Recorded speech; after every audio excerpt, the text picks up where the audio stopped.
Ever wonder how some financial services and fintech leaders learned about money when they were kids?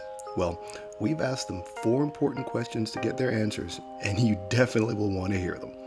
Join me today as we hear from Luis Barajas, author of finance and small business books and certified financial planner OG.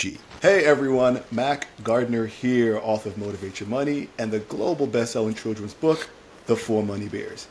I am joined by the one, the only Luis Barajas. Luis, who is the author of finance and small business books and the certified financial planner OG, working in the Latino community and doing amazing things for many years. Luis, thank you so much for joining us today. Max, always my pleasure. I love the work that you do, and I'm honored to be here with you.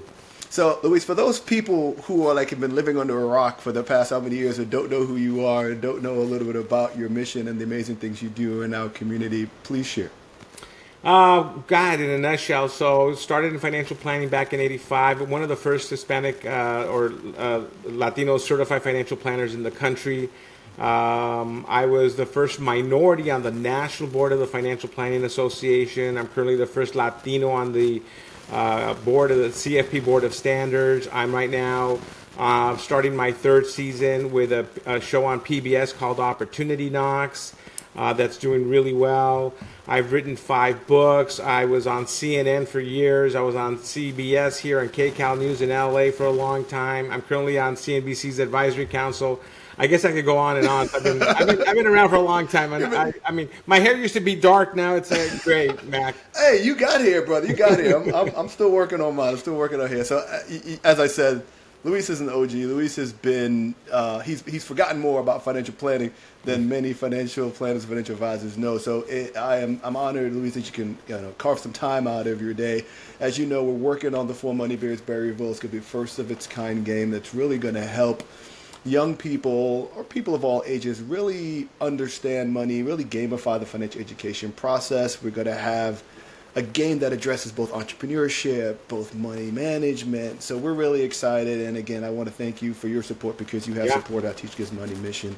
So the questions for today, Luis, are really going to focus upon early childhood memories of money. So the first question I have for you is, what is your earliest memory of money and financial education? I've got 2 very visual memories of money. One of them is, and the feelings and the emotions was always kind of scarcity, but it was that the money that a long time ago, there was this water company that called Sparklets where they would deliver water to your house, and there would be a 5-gallon jug of water that you would have to lift it over and put it into the jug, and then you drink water from it, right?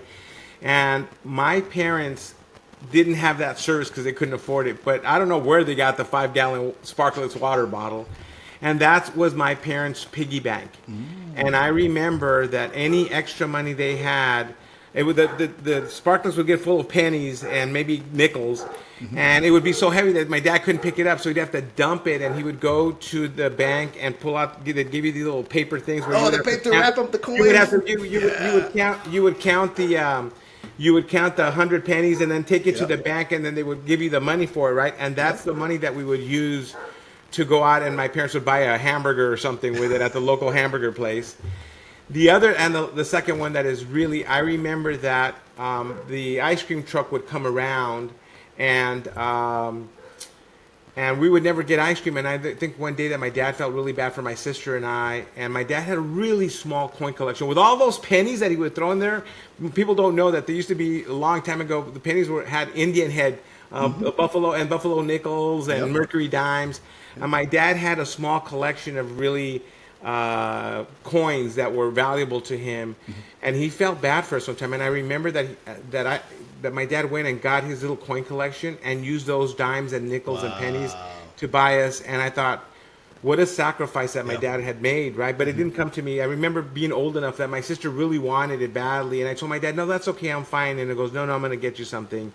So I remember that, where my dad sacrificed for his children, and that we would save our pennies to be able to go buy, like a big thing was like to go to, and it was Cronies in East LA. In East LA, we'd go get a burger there, and it happened like once every quarter. And those are my early childhood memories of money.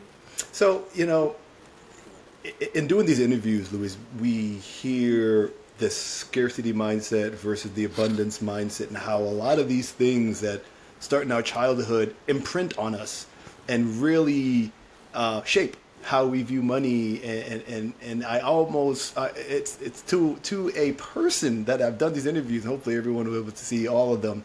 There's that one memory that sticks, that never goes away, and it shapes so much of how we look at things. And so, which leads to the second question: how did money, or what was money represented in your family or in your home? What did it represent when you were young growing up?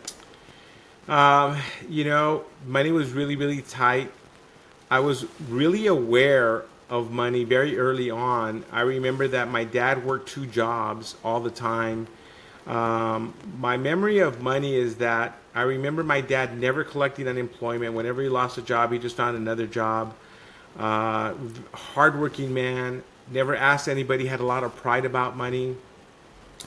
And money represented just the bare basic necessities, right? We never, and here, another childhood example is I remember we went to Disneyland once when we were kids, and my dad's again sacrificed.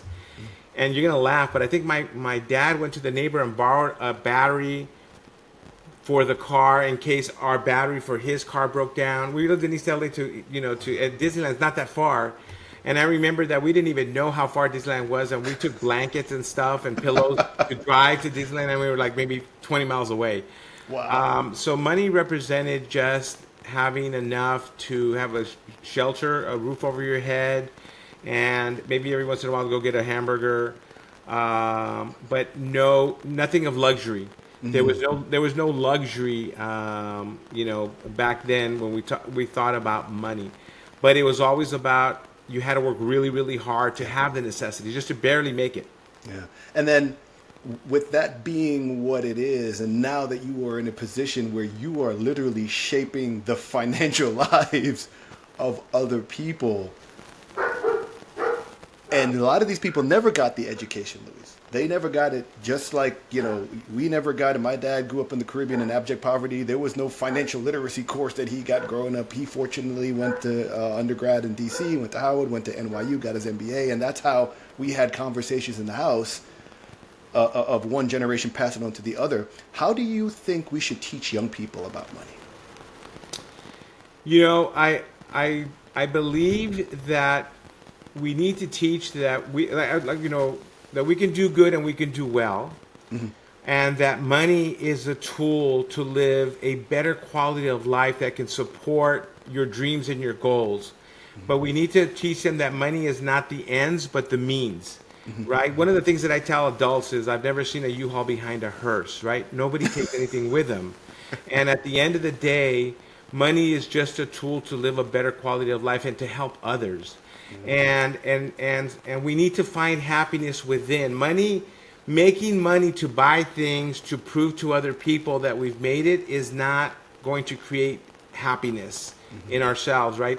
The great Jim Carrey said, and I'm not gonna say verbatim, but his quote was, "I wish everybody could achieve fame and success so they can know that it's not the answer." Mm-hmm. And so I really want to teach people that you need money mm-hmm. to live a good quality of life, to be able to find good doctors in case you get sick, to live in a safe neighborhood, to drive a car that doesn't break down. Mm-hmm. And it'll give you what I call financial dignity to help other people who are less fortunate than you are. And that it's not meant to buy things. There's nothing wrong with you buying your Rolex, nothing wrong with you buying your expensive car, nothing wrong with you wanting a Bentley if that's what you want. But with the desire to know that it's something that you want, but it's not going to make you any happier, mm-hmm. Right? And so the thing is, get it because you've earned it and you've worked for it, but not because it's going to create any kind of happiness. So that's what I would love to figure out how we can teach young children.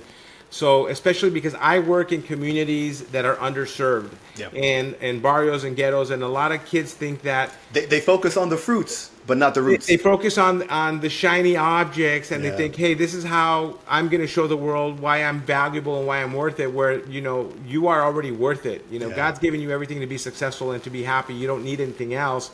But why not make money? That's okay. And again, money does create happiness, right? It can create happiness, because if you're really sick or your mom's sick and they don't have insurance and you can pay for it, let me tell you, nothing better than knowing that you have the money to take care of The other means, people. yeah, the options. Absolutely.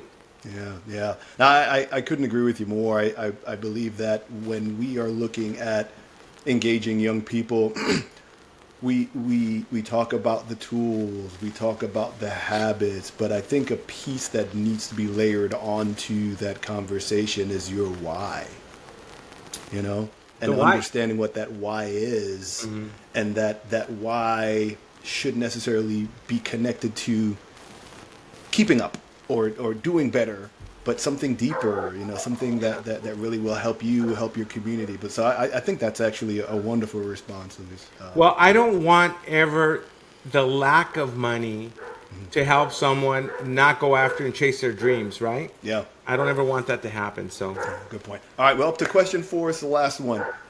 Luis, if you could please share with us, what's the best advice you've ever been given when it comes to money? don't be a role model for struggle. And it was someone who, because I've always wanted to do good, I've always wanted to help out my community, I've always wanted to help other people. Sometimes I'd give the work away, and I was financially hurting, and I didn't have financial dignity. I was like the poor becoming the poor, like a lot of social workers out there who have great hearts in helping their community out. And so the advice they gave me was, don't be a role model for struggle. And so, you know, and then the other one was what I had mentioned earlier, is I've never seen a U-Haul behind a hearse. I'm not going to take anything with me. And in fact, you know, the studies show, Mac, that I think that when people pass, they don't use 80% of the money that they saved in their retirement accounts. They leave it there.